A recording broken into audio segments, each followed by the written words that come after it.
அஸ்ஸலாமு அலைக்கும் வரஹ்மத்துல்லாஹி வபரகாத்துஹு.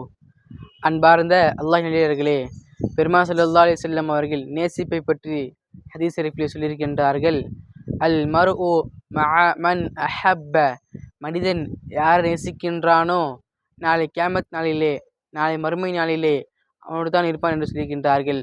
ஒரு மனிதன் நல்ல மனிதன் நேசித்தால், இன்னும் சொல்ல போனால் பெருமானார் ஸல்லல்லாஹு அலைஹி வஸல்லம் நேசித்தால் கூட நாளை மறுமையிலே ஜன்னத்துல் ஃபிர்தௌஸ் என்ற உயர்ந்த சொர்க்கத்திலே நாளை மறுமையிலே அந்த அடியான் இருக்கின்றான்.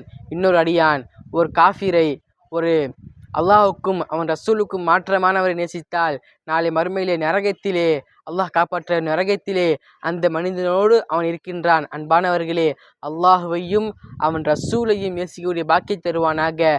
காஃபிர்களை, முஷ்ரிக்கின்களை, அல்லாஹுக்கும் அவன் ரசூலுக்கும் மாற்ற செய்யக்கூடியவர்களை நாம் நேசிக்காம அல்லாஹ் ரப்புல் ஆலமீன் உங்களுக்கும் எனக்கும் நசீபாக்கி தந்தருள்வானாக. ஆமீன். வ ஆகிரு தஅவானா அல்ஹம்துலில்லாஹி ரப்பில் ஆலமீன். அஸ்ஸலாமு அலைக்கும்.